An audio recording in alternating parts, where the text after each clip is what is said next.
algorithm where like it has like the evaluation like function, right? So it's like it's mostly just based on material. So it'll try to get like a material advantage unless it sees like checking it in like a few moves, right? So if I play the King's Gambit, I'll be okay. Maybe, who knows? Yeah, so it'll probably accept gambits like most of the time. Okay. So basically, it's like a constant death minimax. So it'll just like they'll assume like you play your best move and they play your best move and like branch out their tree that way, right?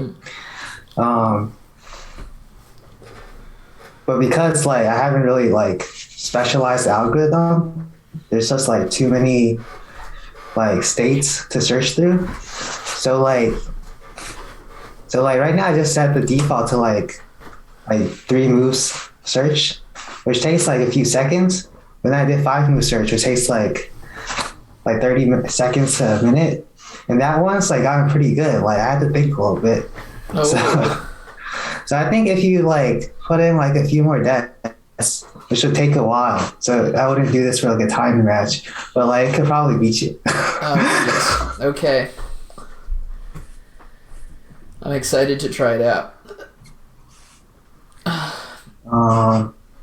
Yeah. All right. What have you guys been up to? I started watching 3 new K-dramas, and I also finished a feminist Utopia book. Yes. I think started watching. I think you watched 3 new K-dramas. So I started watching 39, 25, 21, and Hometown Cha-Cha-Cha, and I've caught up to the first 2, and I'm waiting for new episodes to be released. And Hometown Cha-Cha-Cha I'm watching a lot more slowly because I'm less into it, but I think that one's finished, so I should be able to finish it if I want to. Wow. I started Arcane this week. You started Arcane? Oh, What do you think of it? The art's good. I like it. Yeah. Yeah. It's very good. I like it too. Iwe's friend likes it even more. Yeah. Yeah. She's had a lot of conversations with people about Arcane. Uses it as a gauge to test level of friendship and potentially more.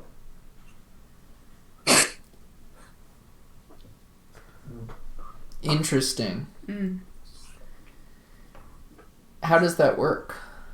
I think if you're super into Arcane, then that's a good sign in terms of being friends, and then if you're super into Arcane and you also have a good looking face, then that's a good sign as to being more than friends. But is it just whether they're super into Arcane, or is it the way that they are super into Arcane, or like what they like about the show? Specifically the animation of Arcane. But everyone thinks the animation of Arcane is good. But there's like a level of animation appreciation that maybe you and I have, and then there's a level of animation appreciation that people who do art have. So your friend does art. I see.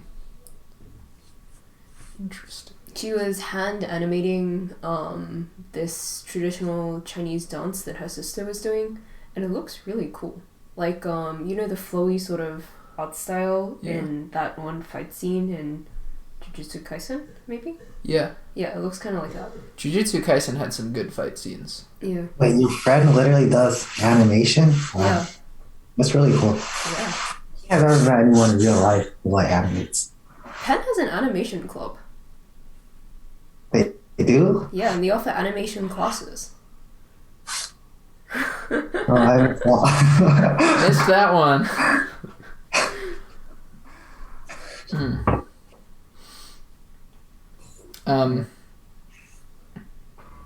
I had an offshoot. Oh yeah.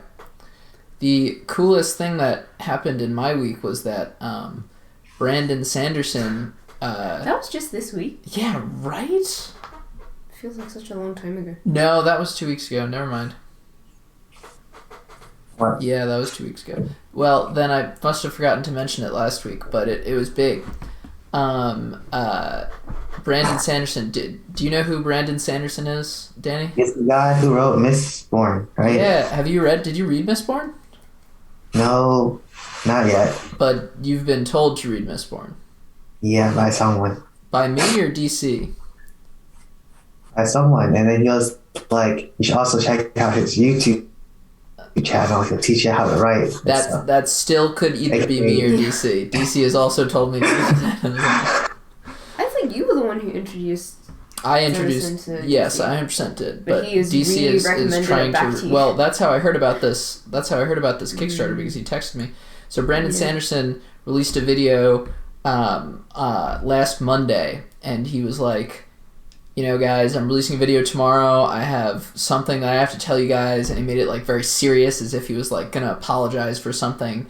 And it seemed like, oh my gosh, Brandon Sanderson is what is going on? This is like my hero of a writer. I hope he isn't a bad guy.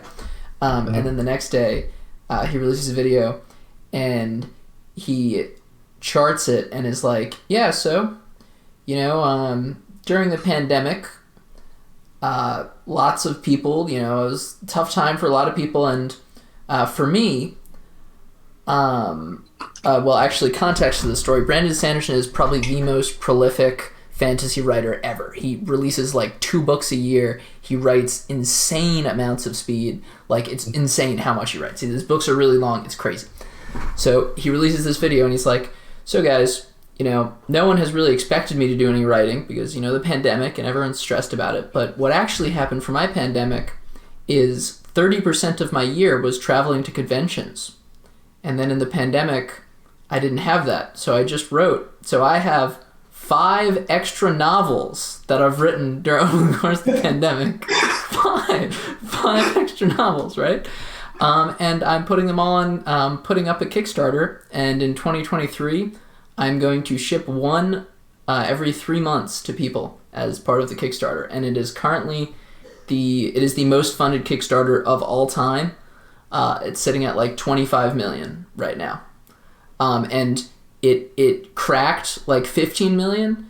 At this point, no one knows what is in any of the novels. He just said he's going to put 4 in the Kickstarter. He just said these are 4 mystery Brandon Sanderson novels. No one knows what the novels are at all. There's no marketing whatsoever. People are just like, 4 Brandon Sanderson novels, $40 a novel, sign me up. Like, that's literally what it is. So yeah, it's pretty crazy. And he's actually leaving a lot of money on the table because they don't know how to fulfill to Europe in a cost-effective manner. So the Europe, like, the prices to ship it into Europe are like $35 per book. So it's like insane. So a lot of people in Europe are just not buying it because they can't, because it's too expensive. Anyway. Even though a book is $40. Yeah, so the book is $40 and the shipping plus VAT is like $35. So in Europe, they're paying like $75 a book. It's like insane. And they don't have to do that. If they had better logistics coordinators, they would know what to do. But still, 25 million at this point. Probably more than that. I don't know. I haven't looked in a while. So that's pretty cool. Wow. Yeah. It's a gratifying moment for me because I've been evangelizing Brandon Sanderson for a long time. And I think this has made it exactly how clear how popular he's become and, you know, how much, how proven right I am as an early adopter. You know, I'm like a hipster Brandon Sanderson fan. This is great. This is perfect for me. You liked him before he was cool? Exactly. Is he like one of your favorite authors, you would say? He is my favorite fantasy author, and I don't know, probably my favorite author, but he's not like the best author, right? Like, he's a fantasy author. He writes fantasy, so the standard is a lot lower. But yeah, probably my favorite author. Besides Vonnegut.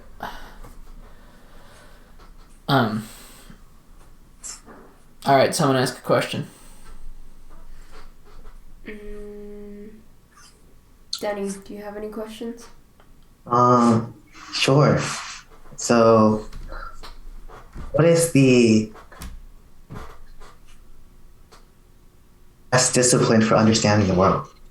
Question mark. So that's a question. Yeah. If you went back to college, would you interdisciplinary do discipline. history again? What? What? Sorry, what did you say? So the question was, what's the best discipline for understanding the world?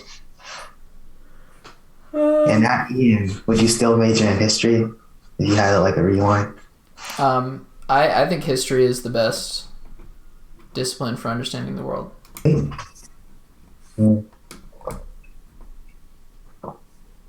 If you said universe, my answer might be a little different, but yeah, I think history wins for the world. I would agree. Would I major in something different? I mean, surely I would like to redo my life a million times in a million different ways to have a million different experiences.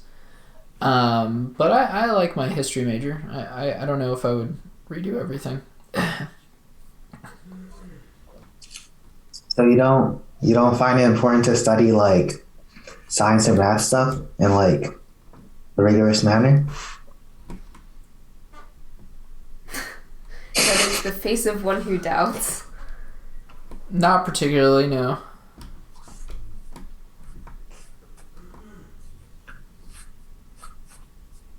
Why? Do you think that studying science or math in a rigorous manner is necessary?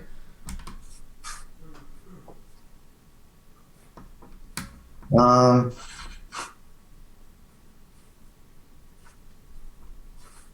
feel like math is important, but I feel like I can't, like, if I think about it, I can't really just put like math and physics as like the best discipline by itself, because it feels kind of empty, because it's just like a technical framework to understand the world. But I like to like get the emotions when I study other things, and like stories and stuff. So I don't know. The history of math and physics seems pretty useful. That's why history. You can get a bit of everything. Would you have majored in something else? Me? After graduating, I've realized that this whole time, like, I didn't really need to go to college, because even in college, I didn't really show up to class. So like, I mostly just read books on my own. So I feel like the major doesn't really matter. I would just pick something like that would be like easy option to get a job. So like this is okay, but like maybe like engineering or like computer science, that would be like pretty fun too, you know? Because like I feel like I don't know, because like those are things like that are good to have like some kind of certification for, whereas like history and English, like I feel like those things are like just as good if I just study them one of them. That's true. I've started reading nonfiction history again this week. Or was that last week? I think I talked about it last week on DDA. Oh, you're reading like yeah. about the World War or something, right? Yes. World that ended peace. Yes, I have been reading that. Yeah. So is the consensus history for best discipline? I don't know if it's the consensus, and I think that part of the reason why my theory is history is that there is not really a consensus. I think that if you're talking about what the best discipline for an individual person is, I think it's different from person to person, because I think the discipline that serves best is the discipline that helps that person understand the world, right? And that can be different for different people, because people are looking for different understandings of the world. Wow, such a nuanced answer. That's what you get from being a history major. A lot of nuance. A lot of gray space. I might have studied geology. Geology? Yeah, I like rocks. Planetary science? Yeah.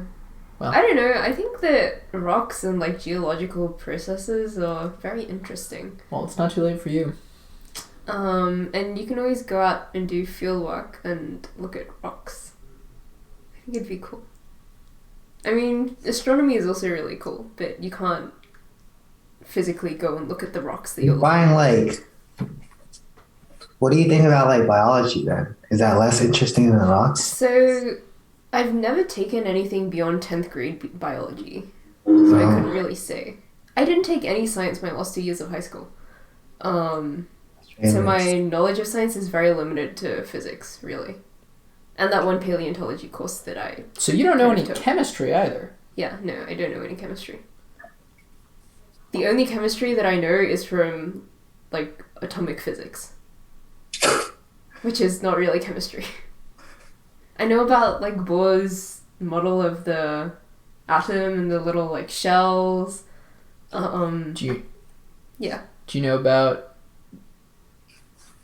the workings of our cells in our body? No, not really.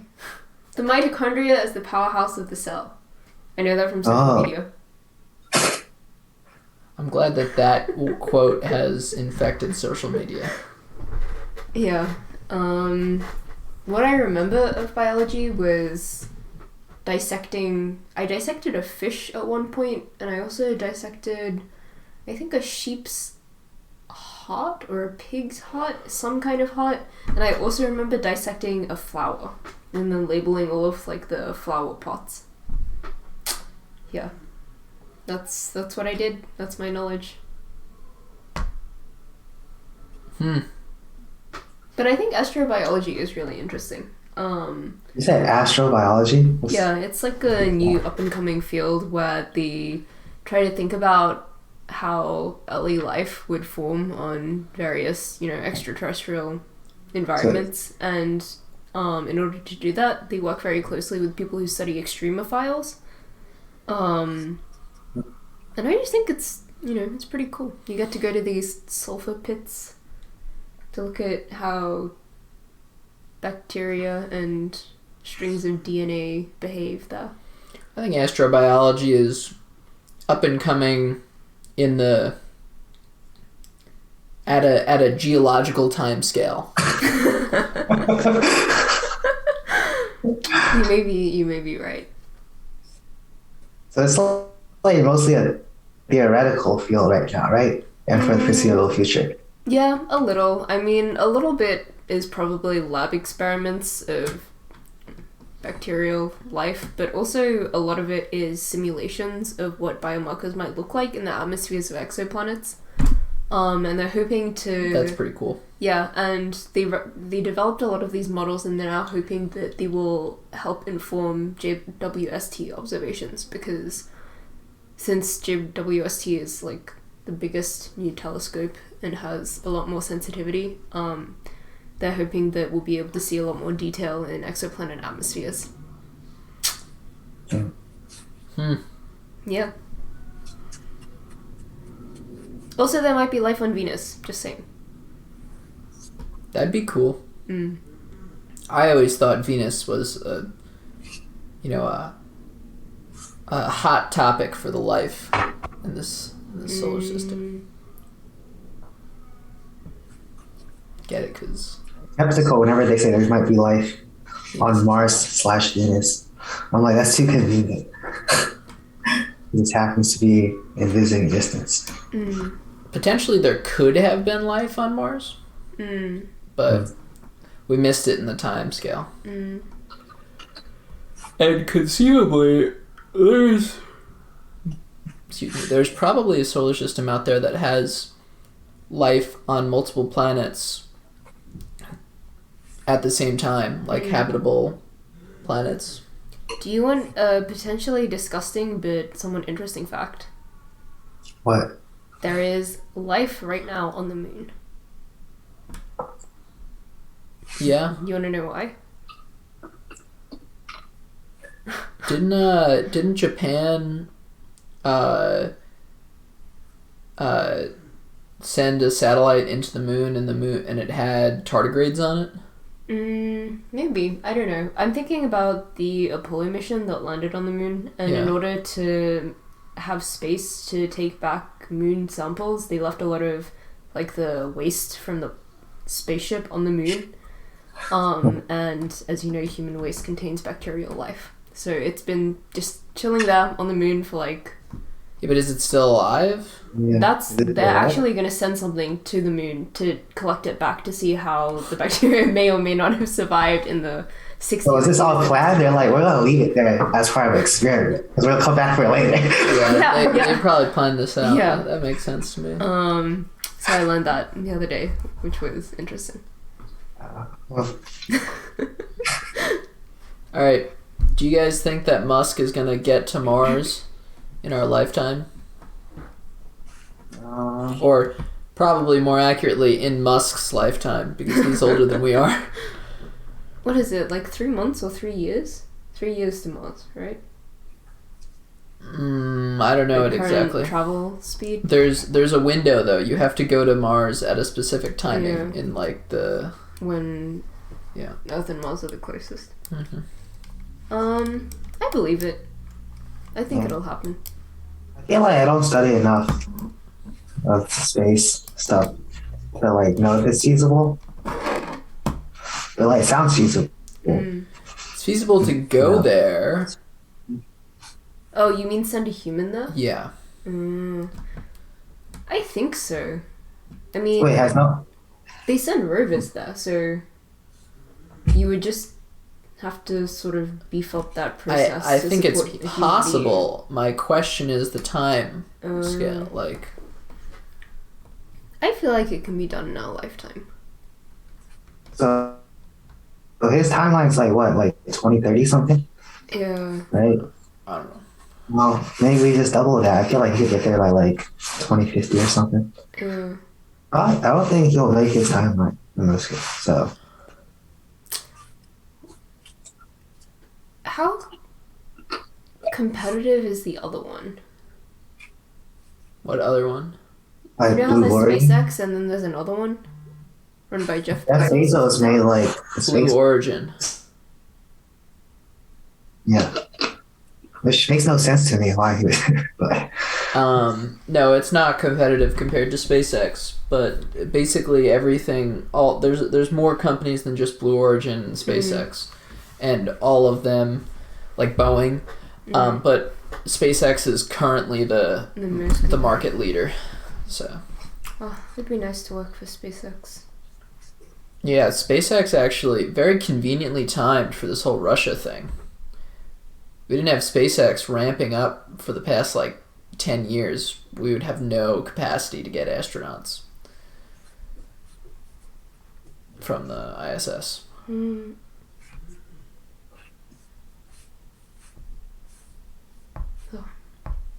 They should decrease the military budget and increase NASA's budget. That's what I believe. Spoken like a true astronomer.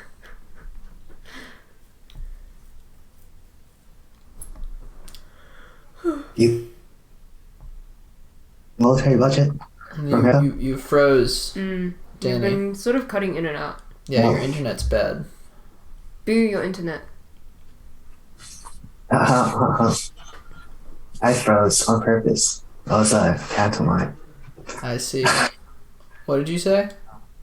I was asking, what are your thoughts on from Ian? What are your thoughts on our spending on the military? Will it ever decrease in the future, or is it something particular about America that just we just spend on military? So it's dangerous to ask a historian what's going to happen in the future, because unfortunately, I'm not an oracle, so I cannot tell you. Historically speaking, our military budget is so high because of the Cold War, and it is lower historically than other militaries have been in the past, and a lot lower than the Soviet Union's military spending when it was still in existence. But the reason why we have such a big military is because we have the burden of being the world's foremost power, and at that, the world's foremost liberal world order power. So essentially, the U.S. military keeps the world, trade flowing, right, in the entire world. and a lot of that is just threat of force. The budget is going to be ballooning. I think there's a tremendous amount of waste in the military budget, and I think that a lot of people feel that way.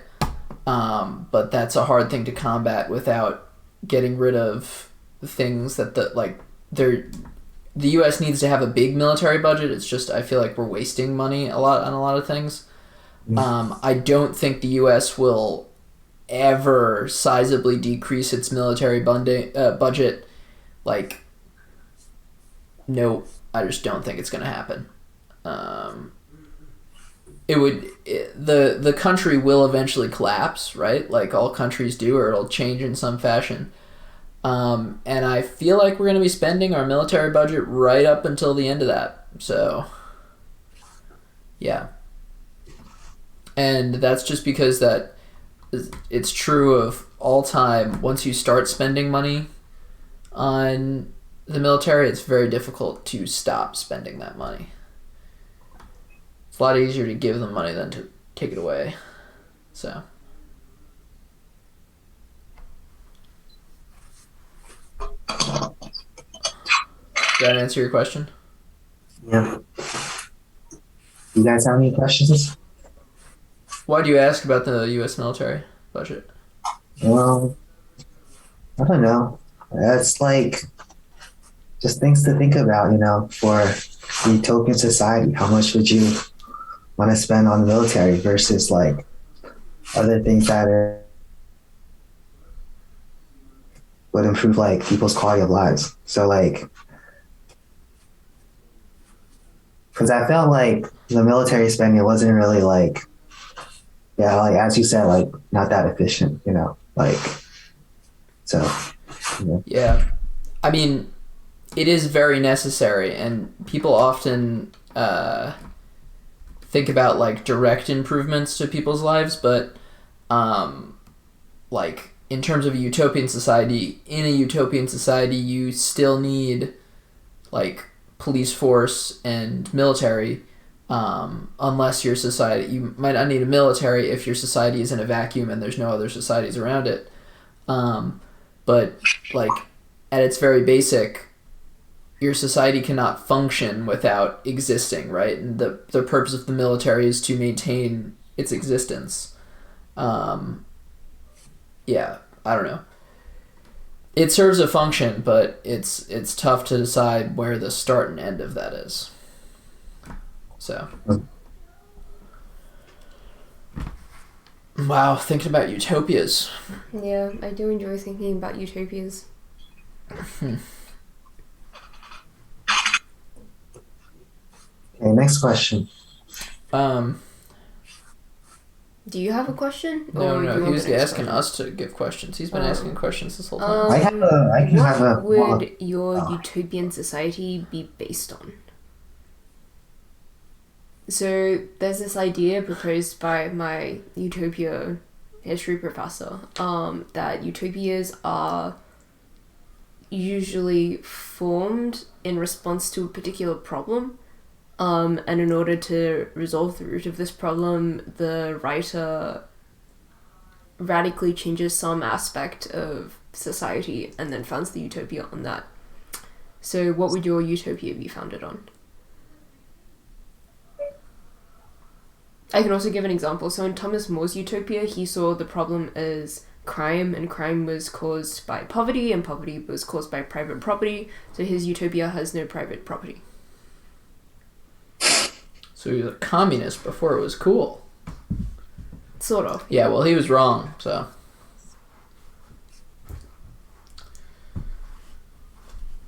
I already know my answer, so. I can go. You want me to go? You got your answer, Danny? No, I don't have an answer. Okay. My answer is technology. Mm. I think you're a Luddite. Yeah, I'm a Luddite. A utopian, at least. Like all good utopists, I am a hypocrite as well. As he says over Zoom. Danny, a Luddite is a 19th century British peasant who hates who hates the industrialization and factories, so habitually goes out and destroys any machinery that they can find in hopes of returning the world to the way it was before and gaining their deserved employment. That's a Luddite. So you're anti-technology. That's correct. Hmm.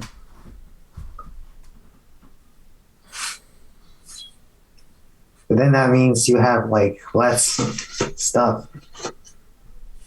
Because you just have no technology to make more stuff. I'm not no technology. I am extreme restrictions on technology.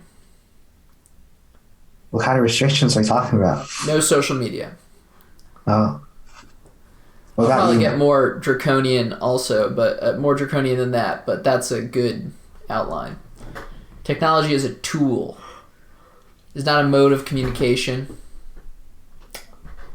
It's a tool for tasks.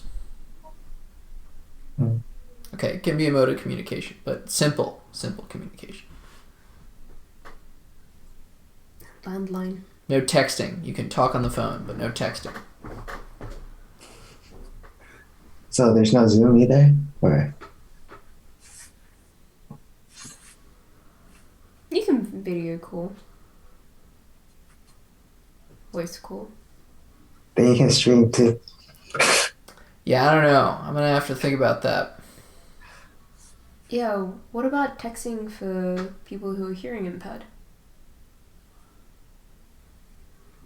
Sucks to suck.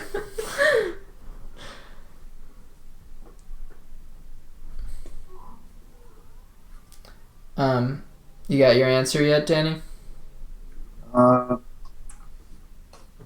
mean, at the moment, I feel like I don't have a good answer because I feel like Utopia can't like really exist because I like one thing I really value is like I guess like personal freedom and stuff, and like people being able to act like in a way according to like what they believe in. But I feel like eventually like you're gonna get like people who act similarly, right? And they'll like come together and form their own like smaller group, and then that'll be like their utopia. And then they sort of have like defend their utopia against other utopias who think their version is the correct utopia. And then you just have, different countries and stuff. And It's yeah. Social Darwinism, marketplace of ideas. Do you believe in the innate goodness of human beings? Do you think that people are naturally inclined to be nice to each other?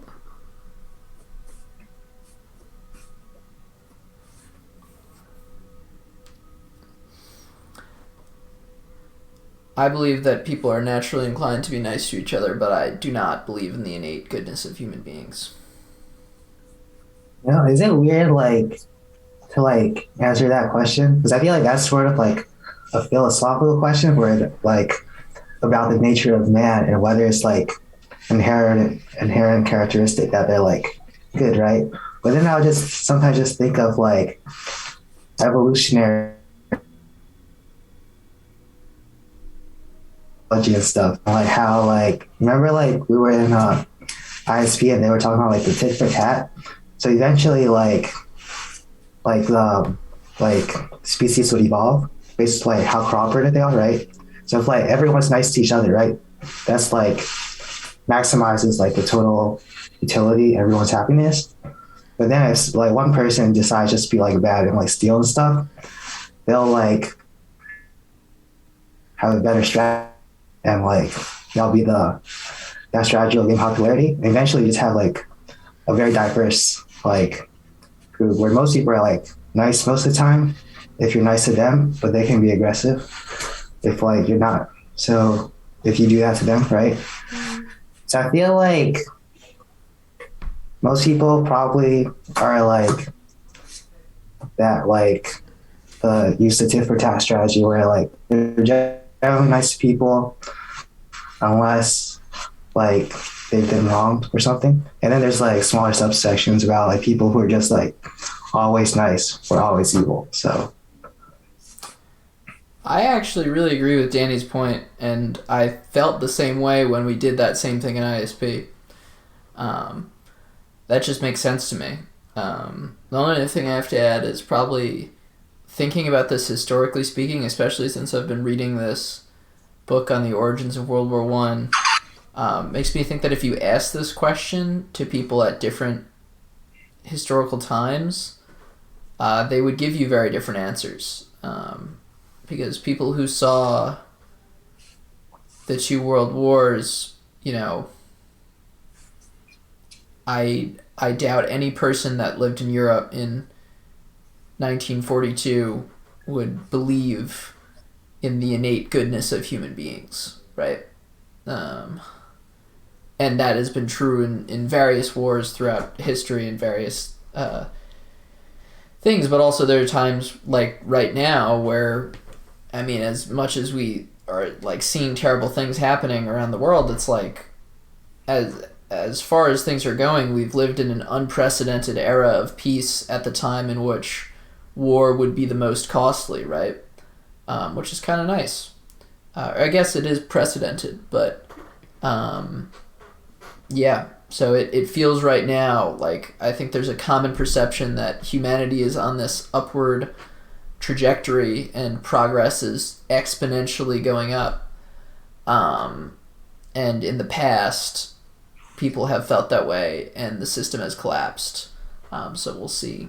We'll see if it happens again. I think, yeah, just asking people, you hear more of their context than anything else. about you, or you good? About my utopia or about my ideas of humanity? Ideas of humanity. Oh, you didn't even answer the both. Utopia. Oh. I don't really know what my utopia would be based on. I think private property is a pretty good one. Just because I think a lot of strife in society does come from this human acquisitiveness, and also from wealth inequality. So yeah, I think that... So something that I found interesting in the class is this distinction between private property and personal property. And personal property is stuff that does not make you wealthy.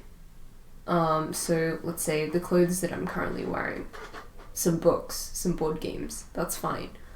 But if you have, I don't know, like stocks or rental income, that is the derivative of private property as opposed to personal property. So I thought that was very interesting. And in terms of the innate goodness of humanity, I think that people are very capable of being good, and I feel like it's more difficult to be good if you do not have a sort of supportive environment in which it is easy to practice goodness. And so I think that it's possible that if we make structural changes to society that make it easier for people to choose what is good, people will just make better choices. You think that's true of all people, or do you think that some people are bad? I think it's true of the vast majority of people. I think that some people... Probably it's more difficult, but I also think in those cases, it is also possible to treat it as less like an innate desire for crime or evil and more just something to be treated. Interesting. Yeah. This also comes from a lot of what I have been reading, so these ideas are not totally my own.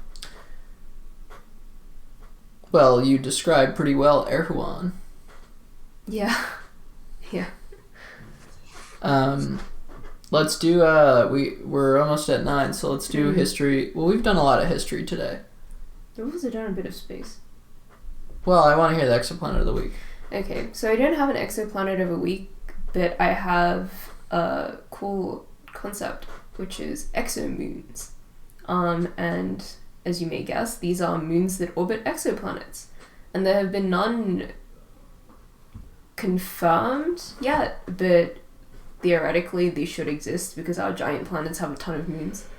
And there are also such things as the moons of moons, and they can be called like submoons, but they can also be called moons. Are there any moons in our solar system? I don't really know. I feel like there must be, but none that I know of. Yeah. I feel like if there were, it's strange that I haven't ever heard of the term moons. Yeah. It's possible that we don't have any. Or if we do, they're of like some minor moon that's too small that we don't really know about. But another cool exomoon thing is that you can have a tidally detached exomoon. So this is an exomoon that has formed as a natural satellite around an exoplanet, and then because of some gravitational disturbance, it's been flung away from orbiting its planet and starts to orbit the sun instead. So if it has, if it meets all the planetary requirements, it was once a moon, but is now a planet of its own right, even though it used to be a moon. Yeah, it's pretty cool. It is odd that all of the rocky planets are in the inner solar system. Is that strange? Yeah, it is a little strange. Huh. Wait, is like Neptune and stuff considered rocky, or is that just icy? It's icy. Yeah, Oh. but all of the really big planets are outside, and all of the really little planets are inside. It's nice. Yeah, it is pretty nice. It's good for us. They think that the larger planets, like Jupiter, blocked a lot of cosmic bombardment of stuff, which protected the inside planets and let us, Oh, thrive. like from outside the... Yeah. Wow, that's actually super helpful. Mm. Thanks, Jupiter. The king of the gods. Alright, give me a 1 minute history.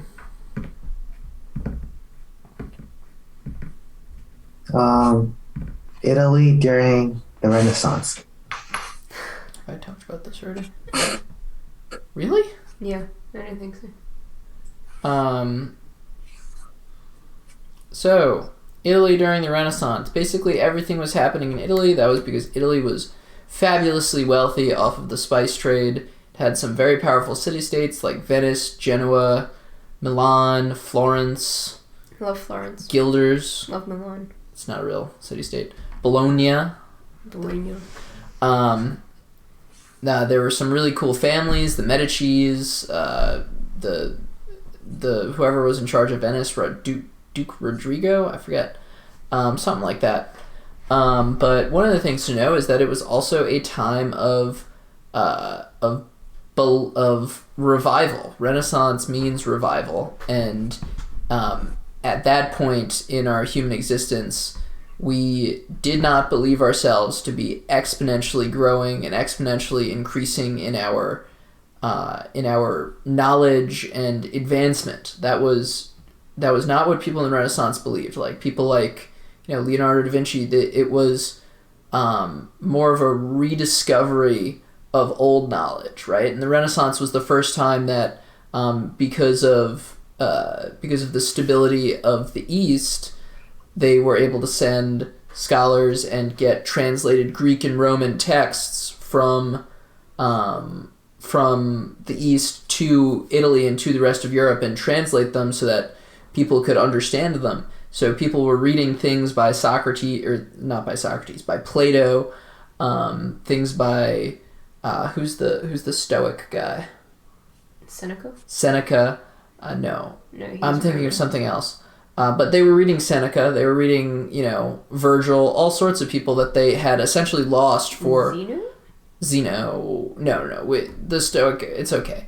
That they had essentially lost for 1,000 years, right? And this was over 1,000 years at that point, 2,000 years, right?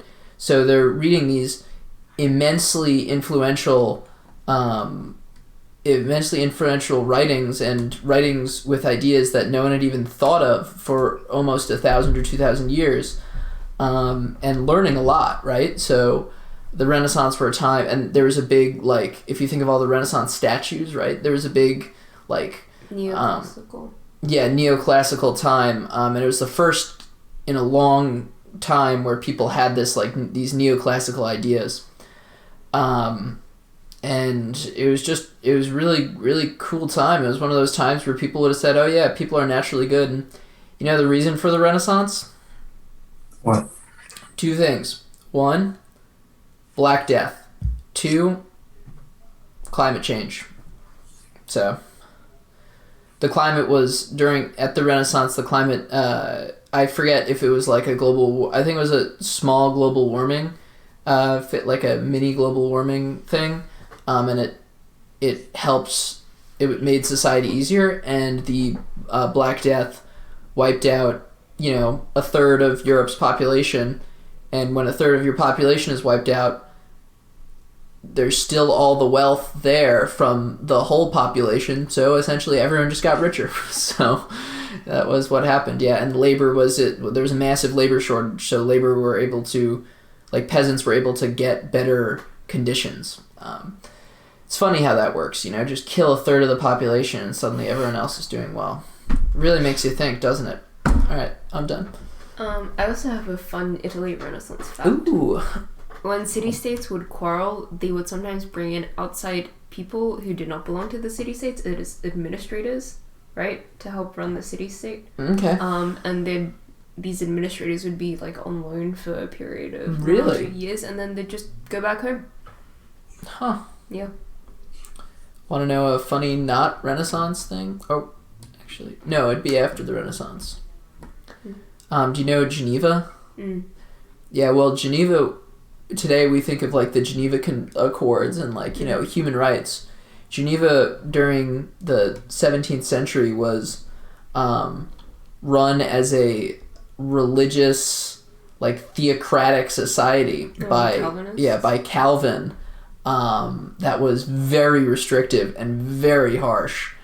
And Calvin, I have to look it up again, but I'm pretty sure Calvin was not from Geneva originally, but came there and then just took the whole city over. Yeah. I thought he was French. Yeah, I think he was French originally.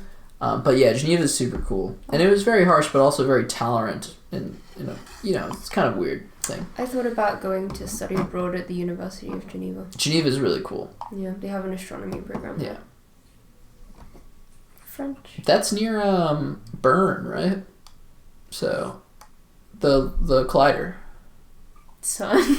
No. Bern is a city in Switzerland. Oh. CERN is the collider. Pretty sure. The Large Hadron Collider? Yeah, maybe I'm confusing. I thought the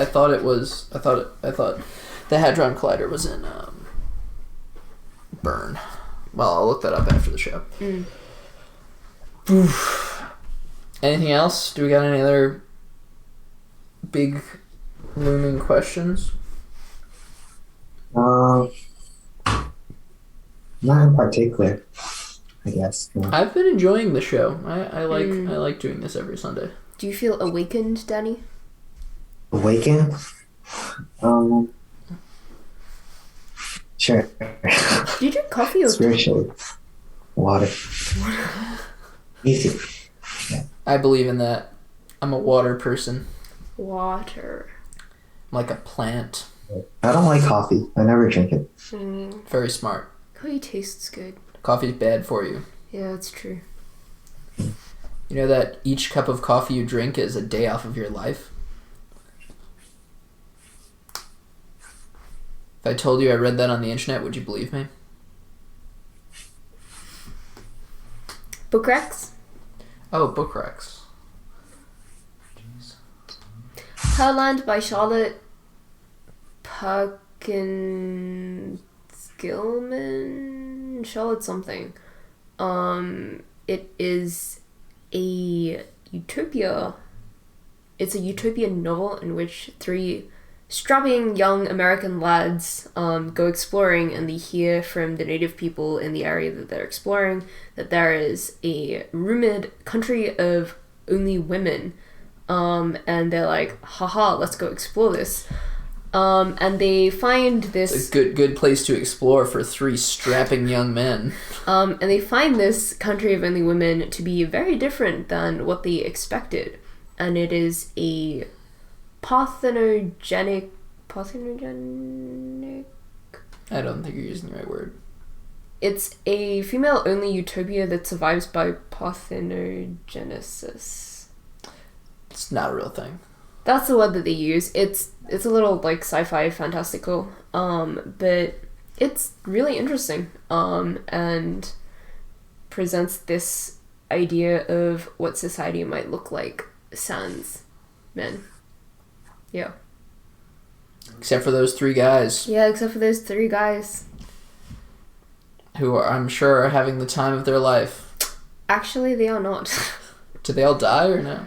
No. One of them escapes to tell the tale. No, one of them is expelled for improper conduct.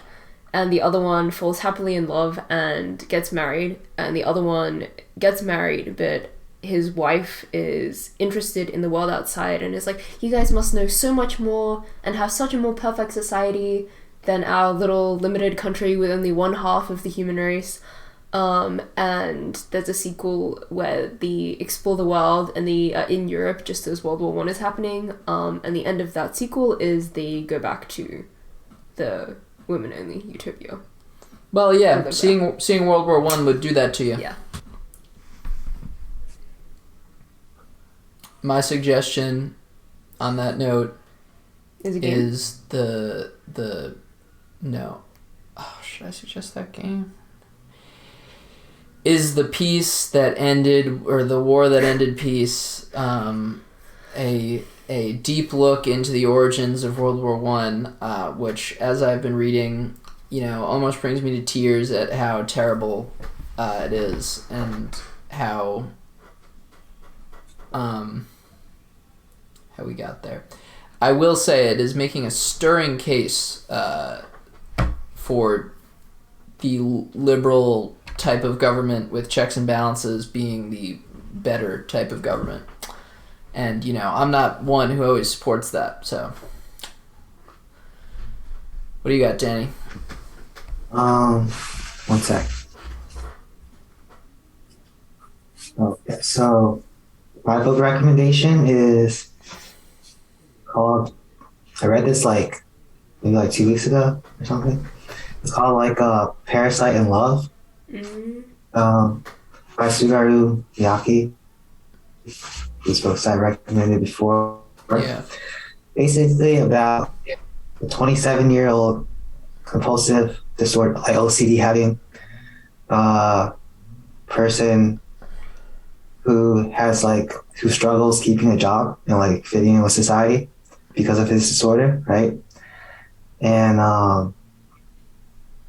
they form an unlikely friendship with a 17-year school skipping, tobacco smoking girl who reads books about parasites. And there's parasites involved that apparently make people fall in love. Very interesting. Mm-hmm. That does sound interesting. Yeah. I like the sound of that. What is this called? Parasites in Love? Yeah, Parasite in Love. What a fascinating thing to be interested in. Parasites. Yeah, parasites. Books. It's like having a friend who's interested in diseases. Bacteria.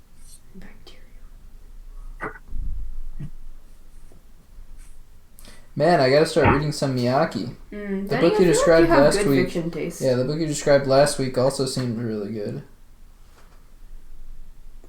Yeah, I like all 3 of them. Have you read I Am a Cat? No, not yet. I'm interested in reading. Right now I'm reading a book. I feel like I like that author, but it feels weird that because this is the first time ever just went through an author and just read like all their books. So so I'm gonna take a break from that author. Right now, I'm reading some book from the person who wrote "I Ate Your Pancreas." So. All right, I think that is the end of our show. Yeah, thanks for watching, kids. Yeah, thank you guys for tuning in. It's been a pleasure having you, all of our listeners. Eat your vegetables. Eat your vegetables.